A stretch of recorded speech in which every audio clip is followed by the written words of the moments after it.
উৎসব মুখর পরিবেশে ত্রয়োদশ জাতীয় সংসদ নির্বাচনের ভোট গ্রহণ শেষে চলছে ভোট গণনা।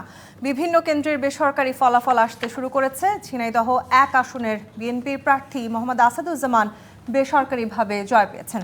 সুনামগঞ্জ 2 আসনে জামায়াতের প্রার্থী শিশির মনিরকে হারিয়ে জিতেছেন বিএনপির মোহাম্মদ নাসির চৌধুরী। রাজবাড়ী 2 বিএনপি প্রার্থী হারুনুর রশিদ, কিশোরগঞ্জ 4 বিএনপি প্রার্থী ফজলুর রহমান, জয়পুরহাট 2 বিএনপি প্রার্থী মোহাম্মদ আব্দুল বারী প্রাথমিকভাবে জয়ী হয়েছেন। সকাল 7:30টা থেকে শুরু হয় জাতীয় নির্বাচন ও গণভোটের ভোট গ্রহণ। কেন্দ্রে গিয়ে নির্বিঘ্নে ভোটাধিকার প্রয়োগ করতে পেরে উচ্ছ্বাস প্রকাশ করেন ভোটাররা। কেন্দ্রে ভোটারদের উপস্থিতি ছিল চোখে পড়ার মতো। এবার তরুণ ভোটারদের ছিল সরব উপস্থিতি। অনেকেই জীবনের প্রথমবার ভোট দিতে পেরে উচ্ছ্বসিত। ভোট গ্রহণ চলে বিকেল 4:30টা পর্যন্ত। এই সময়ের মধ্যে ভোট কেন্দ্রে উপস্থিত সবাইকে ভোটাধিকার প্রয়োগ করার সুযোগ দেওয়া হয়।